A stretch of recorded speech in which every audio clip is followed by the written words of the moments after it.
Hi Bafethu. How are you, Bafethu? I'm back again. So there's a story written by Toby Sinozulela. He says how Ramaphosa plans to strengthen South Africa's export markets. You know, Bafethu, since Donald Trump hit tariffs, hit us with tariffs, he hit everyone with tariffs. So they need to be creative ways, of selling our products overseas, exporting and importing. They need to be creative around these things so that the country could benefit. So President Cyril Ramaphosa has announced that South Africa is increasing efforts to diversify its export markets and products. This move aims to improve market access, strengthen industry, and create jobs. I hope it's not just talking, just talk, no action.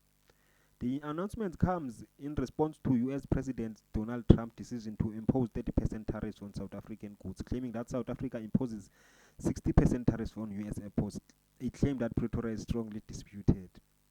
However, I heard somewhere or read somewhere that the tariffs that they imposed on South Africa, they came down to 10%. The tariffs are part of a wider set of protectionist measures targeting countries that Trump has accused of ripping off American taxpayers. However, the US president has suspended all reciprocal tariffs for 3 months except those aimed at China.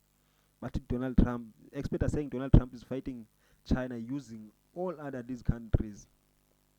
They're using Lesotho, they hit Lesotho with 50% tariffs or 100%, I'm not sure, around there, South Africa. So all these countries that are seen to be friendly to Chinese product, they being hit hard. So it's a trade war between China and America.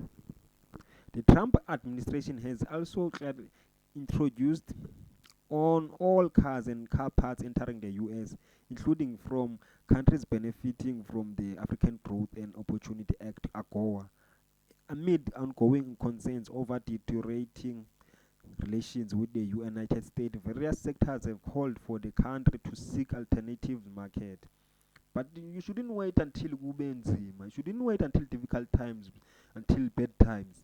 To guys, we have people who are lazy in government. And you know why our people who are smart are not rising to the top into government? Yeah, and why? Yo, and we need people who think there, man. We need to get people from the private sector to enter into government, because those people from the private sector is doing very well, man, and there are SOPs there. Developing economies such as ours are vulnerable to violating in an vio- oh, are vulnerable to volatility in international trade. This is particularly the case in the face of unilateral actions and coercive measures that undermine multilateral agreements and the global rule-based trading system, Ramaphosa said in his weekly newsletter on Monday. We are therefore working in different ways to make our domestic industries more resilient. Ramaphosa further stated that efforts were ongoing to diversify destination for South African goods, products and services. To bolster the value of our exports, we are strengthening the regulatory regimes. For example, last month we signed the Plant Health Act into law. This will improve domestic biosecurity and ensure there is greater alignment with international export requirements. We are intensifying our efforts to diversify destination for South African goods, products and services. He also pointed out that South Africa has gained access to new international markets in Asia. Last year marked a number of firsts for South African agricultural export. We gained access to the Thailand markets for apples for the first time in 16 years and export our first container of avocado to Japan. This month we also gained market access for South African table grapes to the Philippines. That's a good thing. That's a good thing. But we should have done these things long time ago. Long time ago. Just imagine, you sign agreements that you don't fully understand. You sign agreements, and when you try to say this, they say, you signed something, you signed. So stop signing things that you don't understand.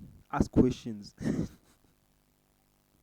For real, ask questions, guys. The NC government, man, has cost the country a lot, man. Some things could have been prevented, man. Now, guys, please comment down below. Subscribe, to let us grow the channel. It's your boy Sim Tembele. This is Mzansi Political Channel. See you on the next video.